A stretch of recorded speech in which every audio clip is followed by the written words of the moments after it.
cheio pelo Espírito Emmanuel da Coração Contribuído. O item é o 140, saibamos lembrar. Lembrai-vos das minhas prisões. Paulo, Colossenses, capítulo 4, versículo 18. Às vezes está lá. Colossenses. Deve ser primo de Colossenses. Deve ser primo, deve ser da família. Nas infantilidades e reflexões costumeiras, os crentes recordam apenas a luminosa auréola dos Espíritos santificados na terra. Supõem muitos encontrá-los facilmente além do túmulo, a fim de receber-lhes preciosas lembranças. Não aguardam senão o céu através de repouso brilhante na imensidade cósmica. Quantos se lembrarão de Paulo tão somente na glorificação? Entretanto, nesta observação aos Colossenses, o grande apóstolo exorta os amigos a lhe rememorarem as prisões, como a dizer que os discípulos não devem cristalizar o pensamento na antevisão de facilidades celestes, e sim refletir seriamente no trabalho justo pelo apóstolo Rei divino. A conquista da espiritualidade sublimada tem igualmente os seus caminhos. É indispensável percorrê-los. Antes de fixarmos a coroa resplandecente dos apóstolos fiéis, meditemos nos espinhos que lhes feriram a fronte. Paulo conseguiu atingir as culminâncias, entretanto, quantos golpes de açoite, pedradas e ironias suportou, adaptando-se aos ensinamentos do Cristo em escalando a montanha. Não mires apenas a superioridade manifesta daqueles a quem consagra admiração e respeito. Não te esqueças de imitá-los, aperfeiçoando-te aos serviços sacrificiais a que se derrotaram para alcançar os devidos fins. Então, quando a gente vê espíritos elevados, grandes palestrantes, né, grandes nomes que a gente tem admiração, a gente às vezes tem dificuldade de imaginar, de tentar imaginar quão duro foi o caminho para aquele espírito elevado, aquela pessoa que a gente admira. Foi o caminho que ele percorreu até chegar àquele ponto, até atingir aquela maturidade espiritual. Né? E não existem atalhos, como a gente falou exatamente no episódio da semana passada. Não existem atalhos. Esse caminho é duro. Requer esforço, requer dedicação, requer sacrifícios, requer abnegação. Né? Mas é um caminho que as pessoas que chegaram, essas pessoas que nós admiramos, que chegaram lá, elas estão aqui para mostrar como exemplo. É um caminho possível de se atingir. É um caminho possível de se atingir. Tenhamos isso em mente. Hoje, nossa condutora do Evangelho é nossa irmã Cida, né, que dispensa apresentações com sua voz, principalmente quando ela está cantando, aqui aos sábados. Nossa amiga sempre, vamos fazer a nossa prece. Está um pouquinho quente. Não está? Não, não. Sou eu, não, Paulo. Meu Paulo. Então vamos lá, pessoal. Vamos entrar em sintonia para os nossos irmãos do plano espiritual. Agradecendo sempre ao Pai pela oportunidade de estarmos juntos, reunidos em nome do Senhor, para estudarmos a palavra do Evangelho. Agradecer a presença de todos os irmãos, encarnados e desencarnados, que estão conosco na noite de hoje, com essa finalidade tão sublime de crescer e amadurecer nas palavras do Cristo. Pedir iluminação para a condutora do nosso Evangelho da noite de hoje, assim como entendimento para o nosso público, para a nossa plateia encarnada e desencarnada. Graças a Deus. Graças a Deus. Minha vida. Boa noite, pessoal. Boa noite. Eu pedi um emprego no meu. Eu faço o resto da casa. Ele gosta do meu lugar.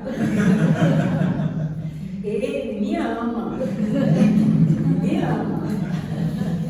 Porque vai desde o flyer da palestra, do estudo, da palestra do estudo. Ele me colocou lá na época que eu era rápido no céu. Quem veio de fora e viu aquele flyerzinho, disse, cadê aquela mulher que estava lá no flyer? Recebi fotos novas. Recebeu fotos novas, né? Recebi, Aí chega aqui e encontra ele, o Cacheada, curtiu, né? Tal. Mas tudo bem, é meu presente. Eu hoje vinha com a minha blusa com um girassol amarelo desse tamanho aqui. Porque nós entramos no Setembro Amarelo, o girassol é a flor dessa campanha. Eu me preparei psicologicamente, depois eu digo, não, como geralmente sou eu que dou os avisos, eu vou, né, com roupinha do bazar, para fazer a propaganda do bazar, do Durana Pacheco.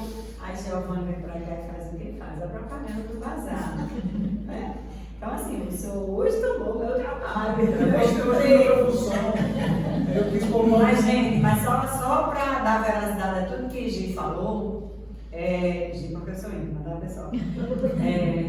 Dar veracidade ao que o Giovana falou, o nosso bazar é um bazar muito bacana, muito bem selecionado. Essa saia maravilhosa que eu estou aqui é do nosso bazar. Então olhem só essa composição visual, maravilhosa, né? Do nosso bazar. Então assim, dia 13, estejam aqui, vocês vão ver a alegria que é, as pessoas que trabalham no bazar, é tudo muito bacana, viu? E quanto à nossa lanchonete, eu vou reforçar tudo que ele disse também. É tudo fluidificado, nada engorda, viu? Quando eu tô lá e a ruiva tá, minha amiga, a tapioca da gente não tem igual não. A queijada, a torrada nem se fala. Os bolos são macios, assim, derrete na boca. Então assim, filha, olha aí, mas vamos lá, pessoal. Hoje eu tenho aqui a nossa querida Carol, né, me assessorando aqui no passar das telas. Eu vou ficar andando, eu vou fazer igual a Rebeca Cabral. Boa noite para o pessoal do YouTube, do Instagram, né? Eu vou andar também hoje e a senhora faça igual eu fiz, vire a câmera, sabe? Né? Eu tava igual o palco do Luciano Huck aqui, com a Rebeca Cabral. E hoje vai ser assim também. Quando eu estava sentada, eu disse, como hoje dá para a gente dar uma mexida na sala, eu vou dar uma mexida na sala. A espiritualidade não mexa na sala. Então tem cadeiras ocupadas e eu não posso mexer, viu? Porque muitas vezes é invisíveis aos nossos olhos, mas estão todos cotovelo a cotovelo com vocês. A casa está cheia.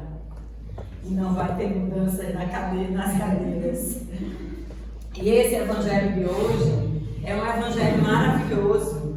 Aliás, esse capítulo é um capítulo maravilhoso, que a gente tem que tomar ele a conta-gotas. Todos os dias a gente tem que pensar nesse capítulo 15. Porque é o capítulo que nos liga ao divino. É o capítulo que chega para a nossa transformação moral, que auxilia na nossa transformação moral, e é o capítulo que nos aproxima do nosso próximo, daquele que está no nosso dia a dia, daquele que precisa de nós. É o capítulo Fora da Caridade não há salvação.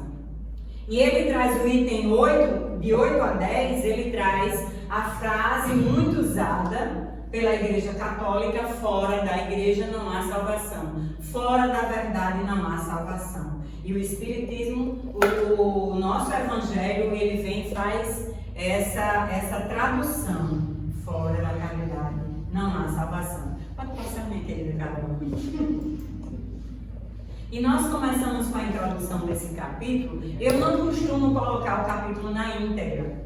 Eu coloco partes do capítulo para que vocês tenham uma curiosidade de depois ir lá e ler ele na íntegra. Porque é como eu estou dizendo a vocês, é necessário tomar a conta-gotas. Todos os dias vai lá e toma um pouquinho.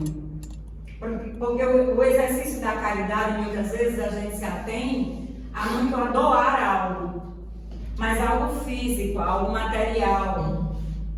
E a caridade, ela vai tão além. E às vezes a gente acha que não tem condição de fazer. A caridade tem que sair para uma comunidade para ir fazer um trabalho lá. Não tenho tempo. ter que visitar um asilo? Não tenho tempo. Meu domingo, meu sábado está preenchido. Mas há diversas formas de a gente fazer essa caridade, né? E aí o Evangelho segundo o Espiritismo, ele traduz essa mensagem dizendo que fora da caridade não há salvação, substituindo a frase muito usada pela igreja, né?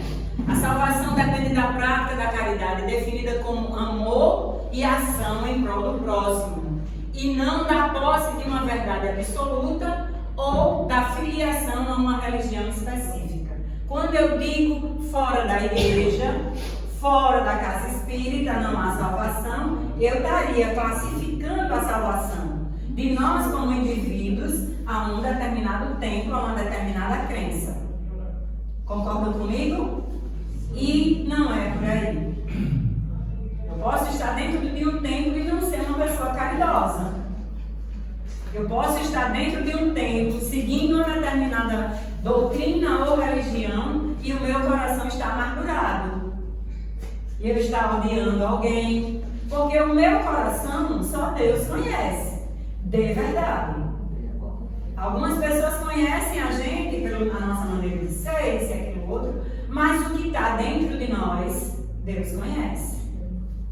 Então, muitas vezes você está dentro de uma casa, aparenta ser altamente dedicado, dentro de uma igreja, indo a todas as missas, e você, na verdade, não está ali de coração. Você ainda não tem essa ligação com o divino, né? O item 10, em particular, ele vai reforçar que a caridade é a condição para a felicidade futura. Olha que lindo! Como é bom a gente ler o capítulo na íntegra. Eu vou tomar conhecimento de como eu consigo chegar a uma felicidade futura. O que é essa felicidade futura?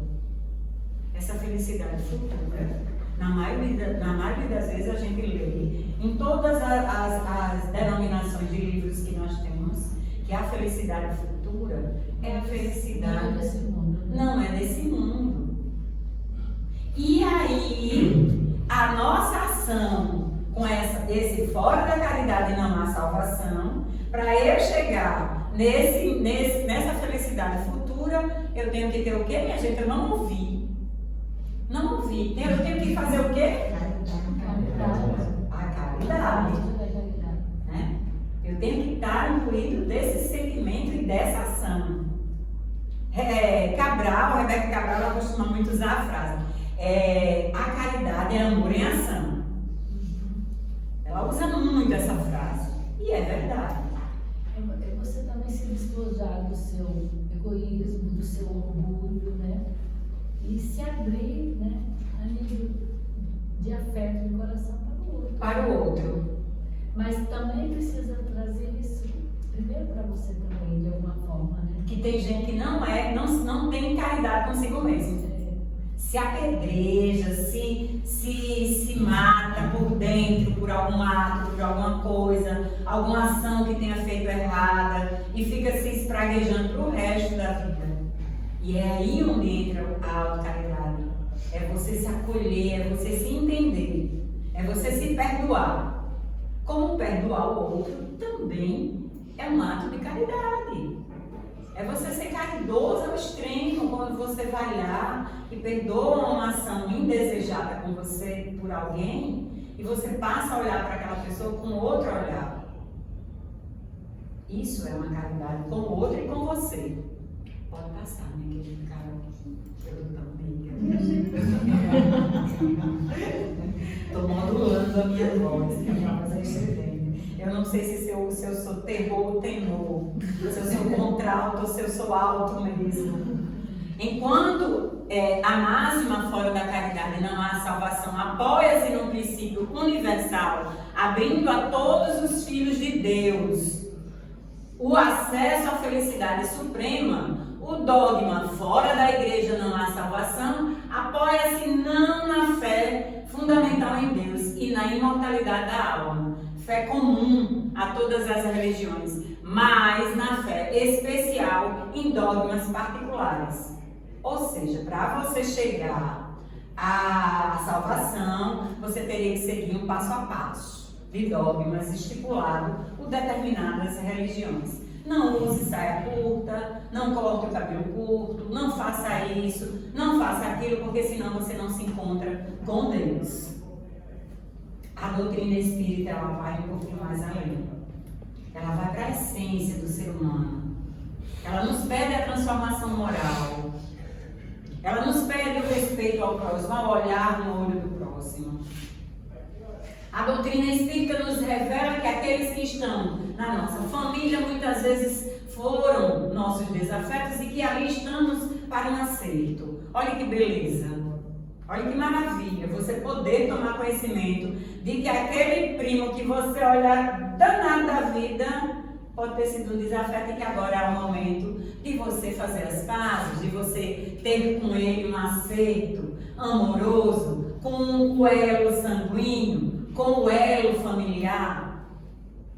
Deus é maravilhoso. As pessoas difíceis que são colocadas na nossa vida é puro aprendizado. E às vezes nós não entendemos. E portanto, exclusivista e absoluto, em vez de unir os filhos de Deus, quando se diz que sem estar na igreja ou num templo não há salvação, divide-os em vez de incitá-los ao amor fraterno, mantém e acaba por legitimar a animosidade entre os sectários dos diversos cultos. O que acontece quando eu vou a fundo nessa frase que fora da igreja não há salvação? Quem está fora da igreja está ferrado. E muitas vezes quem está fora da igreja faz muito mais do que aquele que senta todo dia para ouvir algo, para estar ali se santificando, né? Se santificando, não faz nada pelo outro, pelo próximo. Não perdoa, não abre a mão para estender para o outro, não dá nem um bom dia de manhã, muitas vezes, ao porteiro, olha para muita gente de forma transparente, a pessoa é invisível, mas está lá dentro do templo. E ainda causa esse incitar, porque quando eu falo que fora da igreja não há salvação, que fora da verdade não há salvação, eu estou dizendo que existe uma verdade absoluta. E essa verdade dessa religião ou desse templo é nossa. E a doutrina espírita não vai por esse caminho. A doutrina espírita vai nos dizer que fora da caridade não há salvação. Caridade. E aí eu entendo que eu posso estar em qualquer religião, eu posso estar fora ou dentro de um templo, mas se eu faço a caridade, imbuída de amor que venha do meu íntimo, imbuída da vontade de mudança do meu ser, já basta por Cristo. Pode passar, minha querida Carla. E aí a gente vem para o item 9, que começa nos dizendo, fora da verdade não há salvação. Seria equivalente a fora da igreja não há salvação e também exclusivista, porque não existe uma única seita que não pretenda ter o privilégio da verdade. E vocês sabem que existem muitas que não querem nem ouvir ou falar com a gente. Porque nós temos uma doutrina reveladora de um mundo espiritual e que muitos não aceitam e que muitos esperam o juízo final para a mudança e aceitação de nosso Senhor como Salvador. E nós aceitamos Ele, precisamos aceitar Ele a cada acordar. Temos uma dívida com o Cristo. Temos uma dívida com o Cristo. Segui-lo, fazer o que ele fez, tentar pelo menos caminhar pelos caminhos que ele deixou para que nós seguíssemos. Essa é a nossa tarefa aqui, independente de religião. Mas se eu sigo os preceitos dele, eu estou no meu caminho certo. Mas tem outras religiões que não aceitam outras. E aí existe aquele choque, né? Então, se eu não aceito você como protestante, como católica, eu estou amando o meu próximo? Não. Se você acha que só dentro da sua igreja há salvação, eu estou amando o próximo que está fora dela? Não, não estou. Porque eu vejo ele como errado. A verdade absoluta é minha. Eu olho para você e digo, se você não for lá na igreja, se você não aceitar, aquela coisa toda. Já está julgando, né? Eu já estou aí num ato de julgamento. Cida, e a gente entra em um outro ponto que é mais delicado ainda, que é a manipulação da verdade através da fé, né? Que vira-se um outro instrumento de tortura psicológica, né? Então, muitas dessas pessoas que estão envoltas nesse ambiente, cria-se uma névoa espiritual, porque a pessoa que está à frente, ela passa uma credibilidade tão grande no discurso, na retórica, que as pessoas, elas simplesmente vão sem questionar. E esse é o maior perigo, né? Você não questionar aquilo que você está vendo, que você está lendo, que você está fazendo, sem refletir acerca disso, né? E muitos acabam por proferir discursos eloquentes, né? Eloquentes, Exatamente. que fazem brilhar. E outra coisa, a grande maioria diz o que você quer ouvir. A grande maioria diz o que você quer ouvir. A nossa doutrina ela é reveladora. Ela fala aquilo, mexe com você. Mexe com seu íntimo, com a sua moral, com seus pensamentos, com as suas ideias. A gente conversa, a gente tenta ajudar o outro que está caído, independente de qualquer que seja o credo dele. Mas não vem de lá para cá muitas vezes. E é por isso que esse capítulo ele nos dá essa ciência. E é muito importante que a gente leia, porque às vezes a gente acha que está fazendo caridade. Não, eu estou dando 1 quilo de arroz. Eu estou dando umas roupinhas para alguém se cobrir. Mas eu não estou nem pensando em o bem que aquela roupa vai fazer ao cobrir alguém que está com frio e que não tem nada no meio da rua. Não me leva a pensar nisso. Eu simplesmente coloco numa sacola de forma automática e dou. Tem um valor? Tem, minha gente. Mas tem mais valor. Ele liga ao Supremo quando você faz a empatia naquele momento da doação.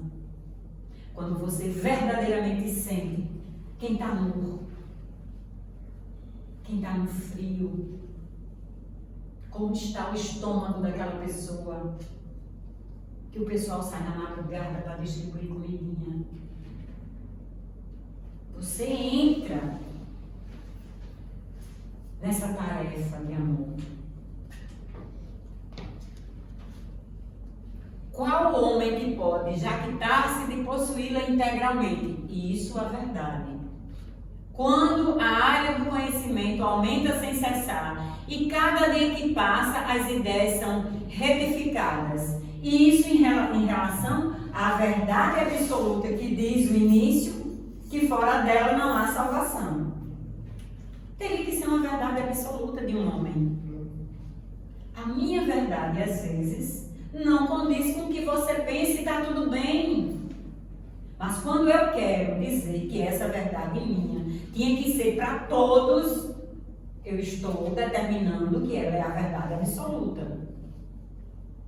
A verdade, ela é absoluta, mas o entendimento dessa verdade absoluta não ficou para todos nós. Porque nós não temos ainda condições psíquicas, físicas e humanas para entender essa verdade absoluta. Porque se nós entendêssemos a verdade absoluta, nós estaríamos todos no mesmo nível evolutivo. Porque o Cristo não veio aqui e não passou o que era a verdade? que que um se comporta assim e outro se comporta assado? Porque a verdade absoluta, nós ainda não temos como entendê-la. Ela ainda está encoberta de várias formas. E olha que ele trouxe uma palavra simples, né? Ele não veio com nada muito difícil de se entender, não. Ele trouxe algo simples. Mas isso é uma coisa tão real e que os espíritos já há muito tempo nos alertam sobre isso, de que a gente não tem condição cognitiva de entender essa realidade espiritual a esse nível, porque somos muito grosseiros ainda. Somos. E a imperfeição reina em nós. A maldade ainda está. Os sentimentos que ainda permeiam esse mundo de provas e expiações são muito pesados. São muito pesados ainda. Né? Então a gente às vezes não consegue entender a parte moral, a parte de mudança. A gente consegue dominar o controle remoto. Porque tem coisa mais chata do que o controle remoto da televisão, minha gente? Não. Eu apoio no controle remoto da televisão. Mas se você me botar para discutir um assunto social, eu tenho um prazer de fazer isso. Então tem coisas que a gente não entende. Tem coisas que a gente não vai conseguir fazer. Olha só o que diz aqui. O conhecimento, ele aumenta sem cessar. Gente, nós estamos vivendo uma era que o conhecimento é assim, ó. Hoje é um, amanhã é outro. Estalar de dedos, tudo muda. É um processo de mudança contínuo no conhecimento. E hoje você vai entender o que é o processo escolar, você não sabe mais. Você não sabe mais o que é jardim, você não sabe mais o que é maternal, você não sabe o que é alfabetização, o 9º ano, o 1º ano, o 2º. Você não sabe mais. Tudo mudou. O que é que não muda, minha gente? A maioria das vezes. A nossa forma de agir. A nossa forma de se portar. A nossa forma de acolher. A nossa forma de perdoar. A nossa forma de pensar, a nossa forma de fazer reflexões diárias. Isso, olha, ninguém quer mudar. A gente continua empurrando com a barriga. Tem dias que a gente medita 5 minutos, tem dias que a gente medita 2, tem dias que a gente nem medita. Tem dias que a gente olha para o sol, ai que coisa linda, vou tirar uma foto, tira a foto do sol, se pondo. Tem dias que passa o dia, você chega em casa no final da noite espraguejando. Estou morto. Não olhou nada do seu dia. Não agradeceu nada do seu dia. Pensa só como o ser humano é, né? E eu não me excluo desse rol, não, porque nós estamos no mundo de provas e expiações. Estamos no automático, né? Estamos no automático. Eu comentei até com o Carol que eu trouxe um vídeo para passar, mas é um vídeo que está no WhatsApp e não vai dar tempo porque eu falo só, mas ninguém fica me controlando. Eu estou vendo ali com o tempo, né? Mas não vai dar para passar o vídeo, mas eu queria muito passar esse vídeo. Mas eu vou passar na aula do Ed. Quem não faz Ed vai perder. Passa aí, Carol.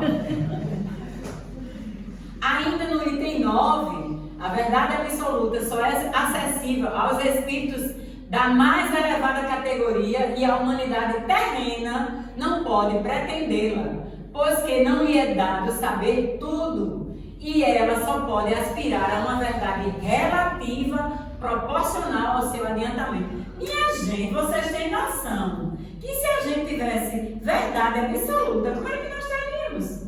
Olha a empáfia da gente como seria.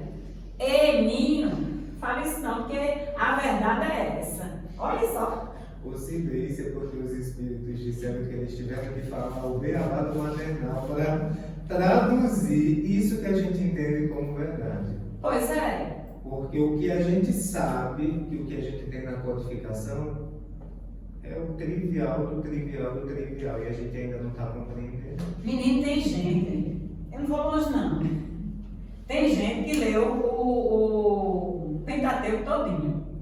Tem gente que tem o Pentateuco, fala assim, não, porque a pergunta tal, não sei o que, não sei o que. Mas às vezes eu fico olhando assim, desce, entra no portão da casa e não olha nem direito para todo mundo. Porque você já se sente num patamar do conhecimento, está na ponta da língua, mas não está dentro do coração. Não tem a prática, né, Cida? Tem que ter, é necessário. Se Deus houvesse feito da posse da verdade absoluta a condição expressa da felicidade futura, isso valeria a um decreto de proscrição geral, enquanto que a caridade, mesmo na sua mais ampla acepção, pode ser praticada por todos. Então nós não precisamos da verdade absoluta, minha gente. Nós precisamos praticar o que a gente não ouviu. Vai sair todo mundo afiado aqui hoje. Caridade na veia. Vou passar a Carolzinha. Porque o presidente já olhou para mim ali. Eu falo. Eu leio olhadas. E aí o item 10, ele chega como instrução dos espíritos. E eu, presidente, só gravei assim de vermelhinho, que é o que eu vou falar. Você tem crédito. Meus filhos, olha só que lindo. O Espírito de Paulo nos diz: meus filhos, na máxima, fora da caridade e na má salvação, estão encerrados os destinos dos homens na terra e no céu. Olha que maravilha. Minha gente, na terra e no céu. Pratique a caridade. Agora não pratique a caridade para se mostrar, não. Pratique a caridade de verdade. Abra esse coração, abra esse olhar, amplie sua visão. Olhe para aquele outro que necessita de você, necessita da sua compreensão, não é do que de amor, não. Não é não. Às vezes aquele que está apoiando você a semana todinha é aquele que precisa da sua atenção, da sua caridade. E qual é a caridade com aquele que está lhe ferroando a semana todinha no trabalho? Paciência, tolerância, oração. Pronto, minha gente, faz a caridade. Olha que caridade linda. E ainda respirou. Respirei aliviado, porque eu não disse o que eu queria dizer, de maldade, não botei palavras horríveis na minha boca, nem muito menos do meu pensamento. Se enegreceu. Olha que maravilha. Você conseguiu, literalmente, fazer uma caridade. Aquela pessoa que muitas vezes só precisa de um abraço, nem precisa que você, não, pelo amor de Deus, não vai conversar essa besteira de novo comigo, não. Não, ela quer conversar aquela besteira de novo com você. Mas a sua paciência, a sua tolerância não deixa você ouvir. Cida, às vezes isso é um mecanismo de pedir ajuda, de dizer assim, me note. Pois é. Entendeu? Você perturba tanto o outro que você está pedindo ajuda, indiretamente. Só que você é impaciente consigo mesmo. Como é que você vai ser paciente com o outro se você não aprendeu a vivenciar isso? Pois é. Então começa dentro da gente, né? Justamente. Essa divisa é o facho celeste, a luminosa coluna que guia o homem no deserto da vida. A coluna é essa, a caridade. É ela que vai nos guiar. É ela que nos ilumina. Pode passar, Carolzinha. A caridade brilha no céu como a auréola santa na fronte dos eleitos e na terra se acha gravada no coração. Por isso que eu falei, né, gente? Para fazer a real caridade, ela tem que estar aqui, ó, dentro do coração da gente. É você olhar para o outro e estar fazendo aquilo e saber o quanto bem aquilo vai fazer a alguém. E não, peraí, vamos lá, vamos fazer aqui não.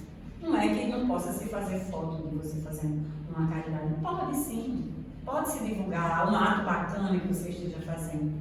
Mas muita gente quer visibilidade. Quer que saiba, o mundo inteiro saiba o que você faz. E não é preciso. Muitas vezes aquela pessoa se sente humilhada, não está recebendo. Vocês já foram doar alguma coisa e às vezes a pessoa fica todo assim para receber? São pessoas que também têm orgulho.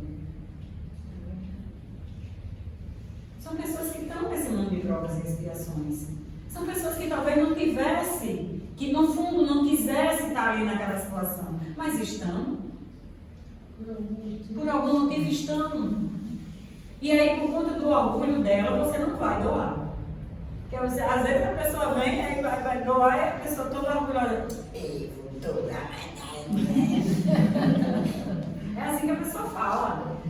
Porque não entendeu que aquele outro está passando por um momento difícil. Eu não queria estar aqui recebendo esse tipo de arroz. Eu queria estar trabalhando.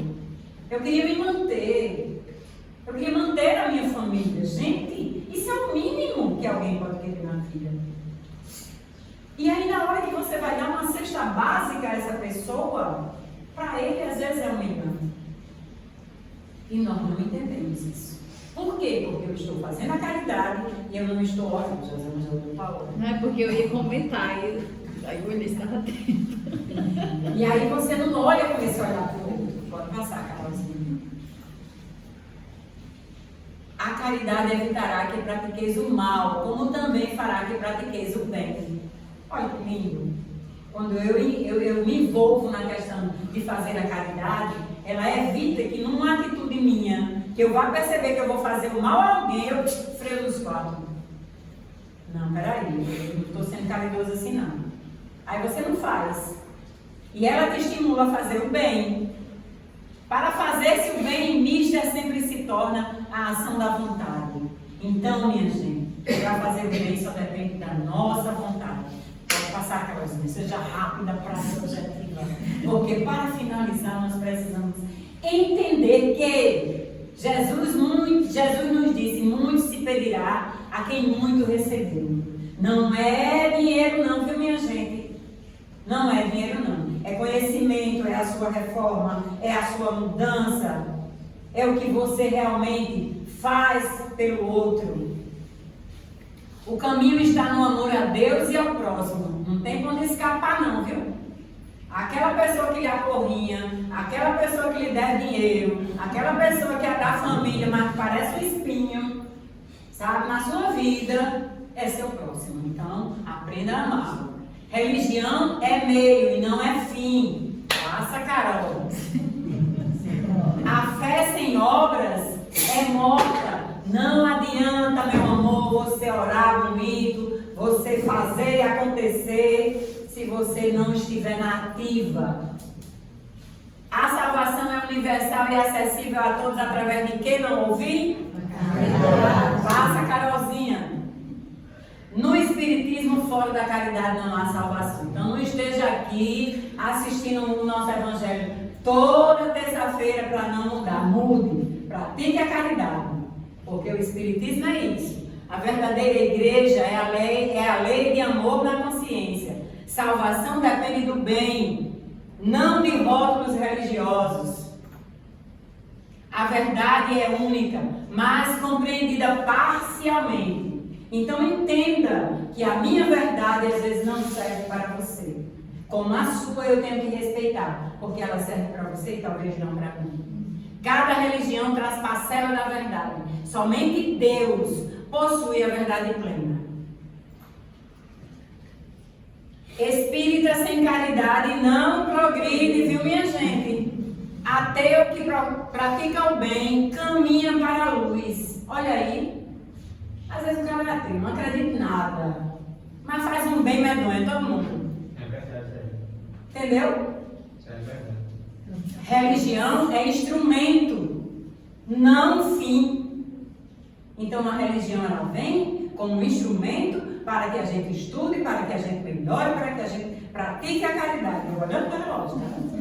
Relaxa. Como tem, aí vai o convite e a reflexão de cada um de vocês. Como eu tenho praticado a caridade? Dando 1 quilo de arroz? Dando uma roupinha? Ou eu estou praticando? Vou mais além um pouquinho.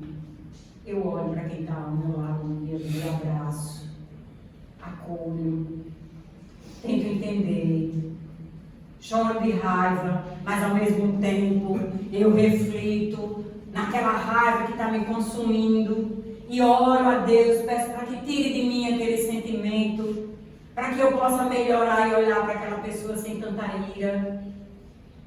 faço isso. E olho no outro dia para aquela pessoa, sem a ira de querer esganar a pessoa. Estou aprendendo com a minha doutrina? Estou me transformando? Faço essa caridade comigo de compreensão? É para se pensar sobre isso, minha gente. Minha religião me ajuda a ser melhor? Todos os livros que eu leio, toda a conversação que eu tenho dentro da casa espírita, as pessoas que eu admiro dentro da casa espírita, isso me ajuda? Isso tem me conduzido? Quando eu vou a uma missa, eu ouço realmente toda aquela homilia trouxe para a minha vida, onde aquilo está me transformando. Olha a importância de você praticar a mudança em si mesmo, através de quê? Através da tua doutrina, através da religião que você segue. Busca a verdade com humildade e amor. Essa daí, minha gente, reflitam. Reflitam. Porque muitas vezes a gente quer empurrar goela abaixo a nossa verdade para todo mundo.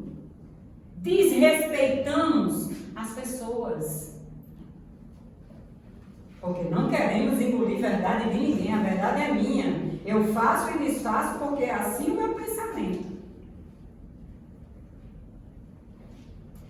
Eu tenho humildade real. Eu falo com amor. Eu falo com ternura. Eu falo com paciência, com tolerância. Eu estou baixo. Então a gente tem que ter muito cuidado com muita coisa no nosso dia a dia, minha gente. Nós precisamos estar nos autoavaliando se praticamos a caridade real ou somente aquela caridade para nos manter num elo com o próximo muito distante. E às vezes só para alimentar o ego, né? Muitas vezes para alimentar o nosso ego, estou cumprindo com a minha parte. Mas tem gente lá em cima que está sabendo que você não está. Justamente, viu? Ele conhece Aquele o cara lá coração. em cima sabe que você não está. Ele conhece o coração de cada um de nós. Exato. Ele conhece o nosso pensamento. Sem falar que os invisíveis estão no cotovelo a cotovelo conosco. E quando ele pega um pensamentozinho aqui, e se a sintonia bater, ele vem aqui e influencia. Então todo cuidado é pouco. Pratiquemos a caridade, mas pratiquemos a caridade com muito amor. Olhando para o nosso próximo como ele precisa ser olhado.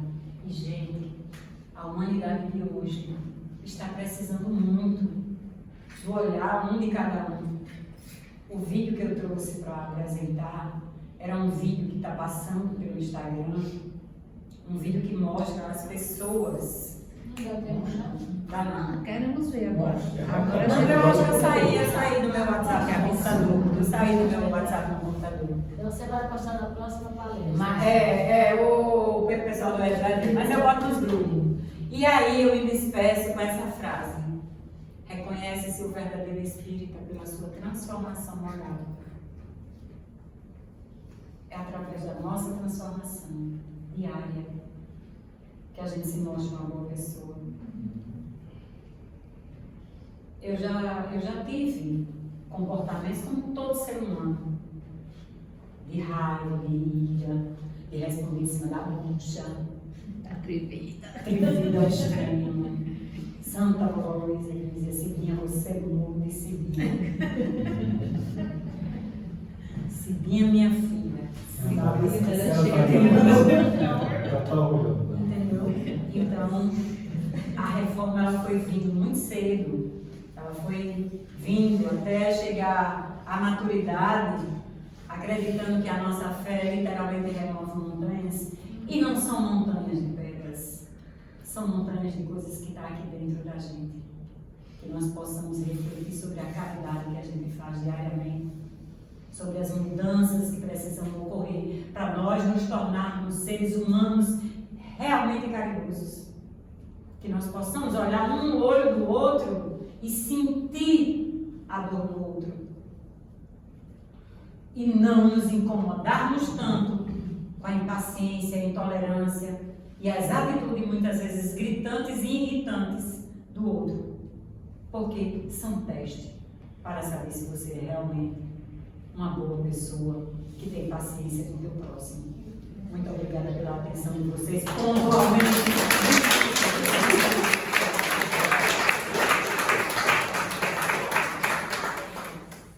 Ela merece.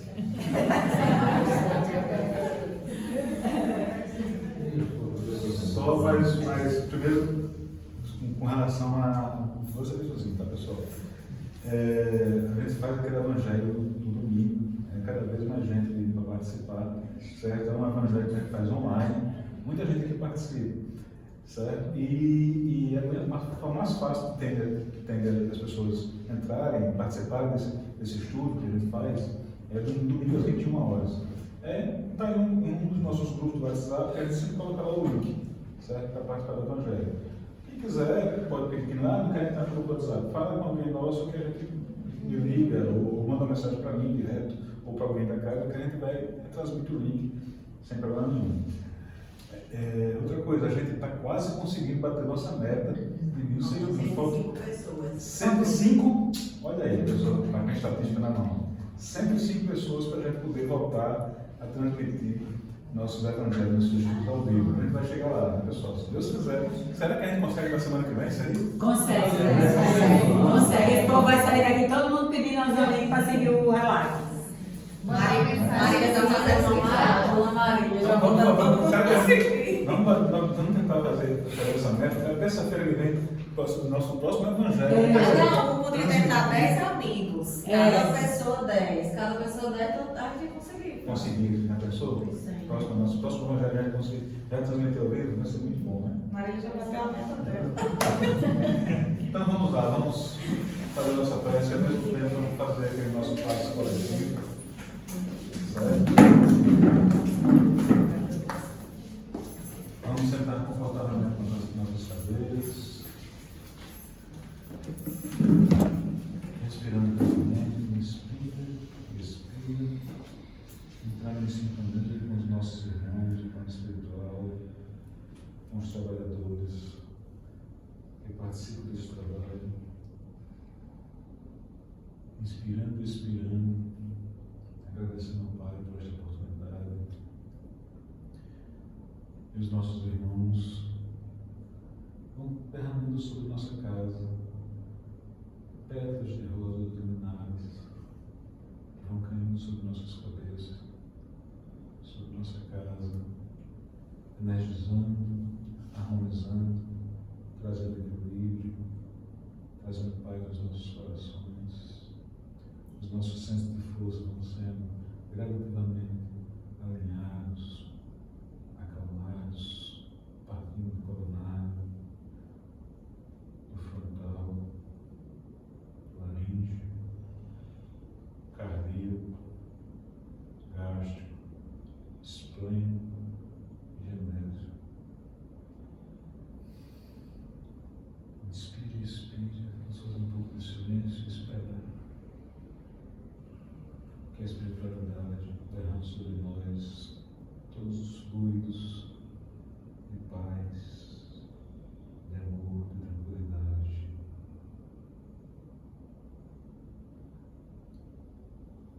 Façamos então a oração do nosso Mestre e Senhor. Pai nosso que estás nos céus, santificado seja o vosso nome, venha a nós o vosso reino, seja feita a vossa vontade, assim na terra como nos céus. O pão nosso de cada dia nos dai hoje, perdoai as nossas ofensas, assim como nós perdoamos a quem nos tem ofendido, e não nos deixeis cair em tentação, mas livrai-nos do mal.